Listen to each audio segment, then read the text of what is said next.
Microsoft Excel 2019 class 8। इस class में आप ऑटो फंक्शंस के बारे में सीखने वाले हैं। ऐसे एक्सेल में बहुत सारे फंक्शन हैं, लेकिन एक्सेल ने 5 ऐसे फंक्शन को एक ग्रुप कर रखा है जिसे वो ऑटो फंक्शन के नाम से पुकारता है, क्योंकि कैलकुलेशन के समय सबसे ज़्यादा इन्हीं फंक्शंस की आवश्यकता पड़ती है। और इस क्लास में हम लोग इन्हीं 5 फंक्शंस के बारे में सीखने वाले हैं। तो चलिए क्लास को शुरू करते हैं। हमने एक्सेल को ओपन कर लिया और यहाँ पे हमने अपनी वही प्रीवियस फाइल ले रखी है जो अब तक हमने इस्तेमाल की थी। आपको याद होगा, अगर आपने प्रीवियस वीडियोस नहीं देखे हैं तो ज़रूर देख लें, क्योंकि स्टेप बाय स्टेप अगर एक्सेल सीखना चाहते हैं तो वो आपको काफ़ी हेल्प करेंगे। यहाँ पे मैंने जो सीट ओपन किया है, यहाँ पे आप देख सकते हैं एक सिंपल सा बिल बनाया गया है जिसमें कुछ प्रोडक्ट हैं, उनके क्वांटिटी हैं, रेट हैं और अमाउंट कैलकुलेट किया गया है। अब हमें ये निकालना है कि इसका ग्रांड टोटल कितना होगा। तो ग्रांड टोटल निकालने के लिए हम लोग ग्रांड टोटल वाले सेल पे क्लिक करेंगे, यहाँ पे इक्वल टू का साइन लगाएंगे, फिर पहले वाले नंबर पे क्लिक करेंगे, फिर हमने प्लस लगाया, फिर दूसरे नंबर पे हमने क्लिक किया, फिर प्लस का साइन लगाया और फिर तीसरे नंबर पे क्लिक किया हमने और उसके बाद एंटर प्रेस कर दिया और यहाँ पे हमारा ग्रांड टोटल आ गया। अब यहाँ पे 3 ही थे प्रोडक्ट और 3 ही का टोटल अमाउंट था, इसलिए काफ़ी आसानी से हमने निकाल लिया। लेकिन अगर बहुत सारे ऐसे नंबर हों और उनका सम निकालना हो तो काफ़ी मुश्किल हो जाएगी। इन जगहों पे फंक्शंस काफ़ी यूज़फुल हो जाते हैं और फंक्शंस के अंदर आज हम लोग सीखने वाले हैं ऑटो फंक्शंस के बारे में, जिसमें ऑटो सम तुरंत ही सम निकालने के लिए इस्तेमाल किया जाता है। ऑटो सम का इस्तेमाल कैसे किया जाता है, चलिए सीखते हैं। सबसे पहले जहाँ पे आपको टोटल लगाना हो, जैसे यहाँ देखिए पे आउट का जो कॉलम है, इसमें सबसे लास्ट में यहाँ पे मुझे टोटल पे आउट निकालना है। तो यहाँ पे क्लिक करेंगे, यहाँ पे क्लिक करने के बाद होम टैब पे क्लिक करेंगे। होम टैब पे क्लिक करने के बाद सबसे लास्ट में आपको एडिटिंग का एक ग्रुप मिलेगा। इस ग्रुप में आपको ऑटो सम का एक टूल मिलेगा, इस पे आपको क्लिक कर देना है। जब आप ऑटो सम वाले टूल पे क्लिक करेंगे तो जिस सेल को आपने सेलेक्ट कर रखा होगा वहां पे ऑटोमेटिकली इक्वल टू सम ऐसा लिख के आ जाएगा और एक रेंज भी लिख के आ जाएगा। और ये रेंज कौन सा है? ये रेंज वही है जो आपके सेल पे आपने देखा था। यहाँ पे आप देख सकते हैं कि पे आउट में मैंने यहाँ लिया है C2 और C2 से लेके हमें कहाँ तक कैलकुलेट करना है, C27 तक।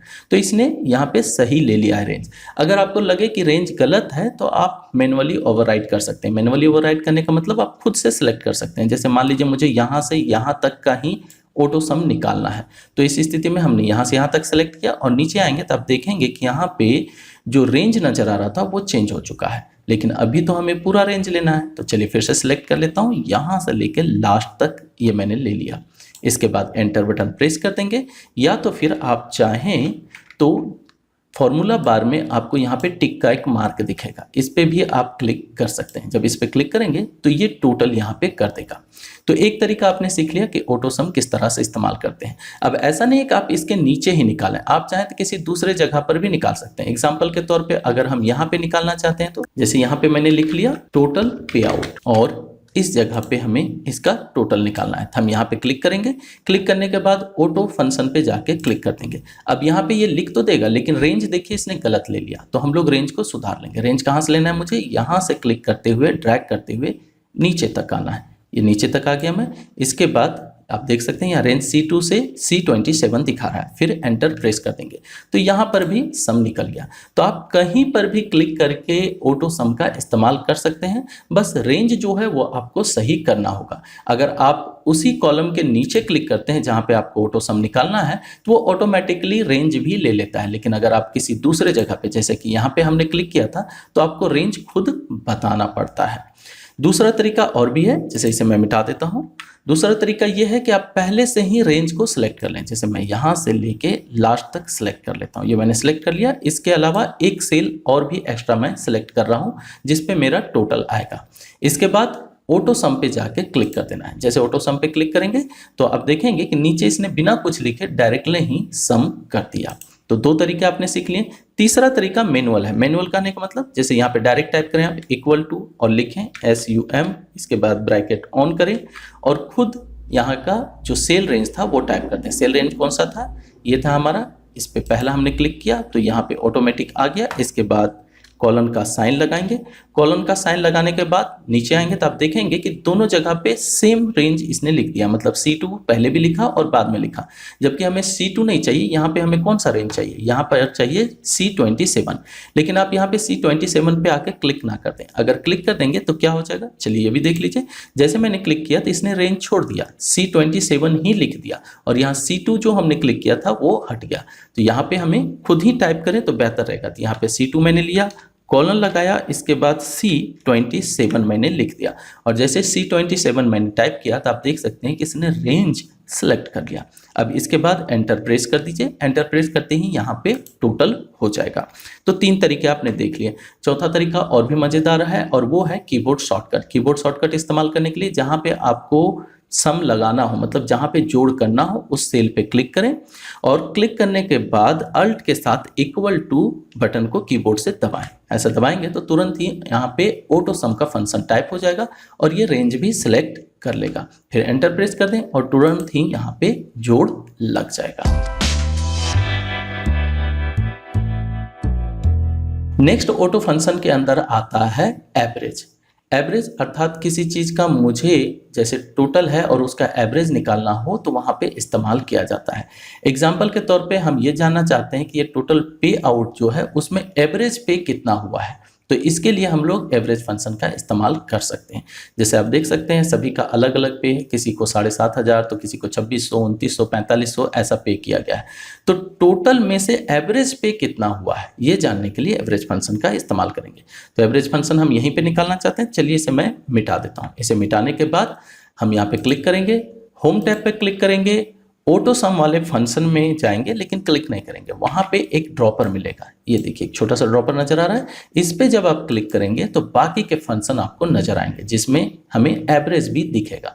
बस एवरेज पे आपको क्लिक करना है और यहाँ पे एवरेज का फंक्शन ऑटोमेटिक टाइप हो जाएगा और ये रेंज भी सिलेक्ट कर लेगा। अगर रेंज में कोई गलती हो तो जैसा आपने ऑटो सम में देखा था उसी तरह से आप रेंज भी चेंज कर सकते हैं। इसके बाद एंटर प्रेस करेंगे तो ये एवरेज बता देगा। तो आप देख सकते हैं कभी एवरेज जो निकल रहा है वो निकल रहा है 5,379 रुपीज़ का पे आउट है एवरेज। ठीक है, अब अगर ये जानने का मन हो कि टोटल कितने लोग हैं यहाँ पे जिनको पे आउट किया गया है तो अगला फंक्शन का हम लोग इस्तेमाल कर सकते हैं। चलिए इसे मैं मिटा देता हूं और अगला फंक्शन है हमारा काउंट नंबर्स। काउंट नंबर्स निकालने के लिए सेम वही तरीका जैसे एवरेज हमने लिया था। लास्ट सेल पे हमने क्लिक किया, होम टैब पे क्लिक करेंगे, ऑटो सम वाले फंक्शन ग्रुप में जाएंगे और यहां से लेंगे काउंट नंबर्स। काउंट नंबर पे क्लिक करेंगे, यहाँ काउंट का फंक्शन टाइप हो जाएगा। इसके बाद एंटर प्रेस कर देंगे तो यहाँ पे टोटल लिख के आ जाएगा कि कितने यहाँ पे नंबर्स हैं। तो टोटल नंबर यहाँ पे 26 है, यानी 26 लोगों को पे आउट किया गया है। चलिए एक बार क्रॉस चेक कर लेते हैं। यहाँ पे हमारा हेडर नजर आ रहा है 2, जहाँ से लोगों का नाम लिखे हुए हैं और नीचे जाएं तो लास्ट पहुंचा है 27 में। इट मीन्स 26 आदमी है क्योंकि 27 का यहाँ नंबर दिख रहा है और एक नंबर जो है वो यूज किया गया है नेम, वर्क डे वगैरह लिखने के लिए, मतलब 26 लोगों के नाम यहाँ पे हैं। तो इस तरह से हम लोग काउंट भी निकाल सकते हैं। नेक्स्ट फंक्शन है मैक्स निकालने का। मैक्स मतलब सबसे ज्यादा। अब जैसे ये जानना हो कि इनमें से सबसे ज्यादा पे आउट किसका है तो मैक्स फंक्शन का इस्तेमाल किया जा सकता है। मैक्स फंक्शन भी सेम उसी तरह से यूज कर सकते हैं जैसे अभी तक के सारे हमने ऑटो फंक्शन इस्तेमाल किए थे। मतलब लास्ट सेल पे हमने क्लिक किया, इसके बाद ऑटो सम वाले ड्रॉपर पे क्लिक करेंगे और मैक्स पे क्लिक कर देंगे। मैक्स पे क्लिक करते हैं, मैक्स का फंक्शन टाइप हो जाएगा और ये रेंज भी सिलेक्ट कर लेगा। फिर हमें एंटर प्रेस करना है और ये ऑटोमेटिक सबसे बड़ा जो होगा पे आउट वो लिख के यहाँ पे दिखा देगा। सबसे बड़ा कौन सा है, 8,540 रुपये का सबसे बड़ा पे आउट है। नेक्स्ट फंक्शन है मीन का। मीन मतलब सबसे कम। एक रेंज में मिनिमम कौन है वो अगर देखना हो तो जैसे कि यहाँ पे सबको पे आउट किया गया और अगर मुझे ये जानना हो कि सबसे कम पे आउट किसको किया गया है तो उसके लिए मीन फंक्शन का इस्तेमाल कर सकते हैं। तो मीन फंक्शन के लिए यहाँ लास्ट सेल पे हम आए, जो कुछ था उसे हमने डिलीट कर दिया। उसके बाद ऑटो सम वाले ग्रुप पे ड्रॉपर पे क्लिक करेंगे और मीन पे क्लिक कर देंगे। मीन पे क्लिक करते हैं, मीन का फंक्शन टाइप हो जाएगा। फिर एंटर बटन प्रेस करेंगे और यहाँ पे मिनिमम पे आउट नजर आने लगेगा। अब ऐसा नहीं है कि सिर्फ यहीं पे किया जा सकता है, आप कहीं पर भी ले सकते हैं। जैसे कि यहाँ पे मैंने ऑटो सम लिया था, उसी तरह से आप एवरेज अगर लगाना चाहें तो यहाँ पे क्लिक करें और यहाँ जाके एवरेज पे क्लिक कर दें और रेंज को आपको सुधार लेना है। रेंज कौन सा था? C2 कॉलन हमने लिया और C27 एंटर प्रेस किया हमने, यहाँ पे एवरेज निकल गया। इस तरह मेन, मेक्स और काउंट नंबर वगैरह भी आप निकाल सकते हैं, मतलब किसी भी सेल में निकालें, बस आपको रेंज वहाँ बता देना है और वो वहाँ पे कैलकुलेट कर लेगा। तो इस क्लास में यहीं तक। इस क्लास में आपने ऑटो फंक्शंस के बारे में जाना, और ऑटो फंक्शन ऐसा नहीं है कि सिर्फ इसी जगह पे इस्तेमाल किया जा सकता है। अलग अलग के कैलकुलेशन, जैसे मान लीजिए स्टूडेंट के नंबर्स जो हैं उनमें से ये निकालना हो कि सबसे ज़्यादा नंबर किसका है, सबसे कम नंबर किसका है, तो वो उस जगह पर भी हम लोग ऑटो फंक्शन का इस्तेमाल कर सकते हैं। आगे आने वाले वीडियो क्लासेस के लिए चैनल को सब्सक्राइब करना ना भूलें, दोस्तों के साथ शेयर करें और वीडियो को लाइक करें। Bye, thank you.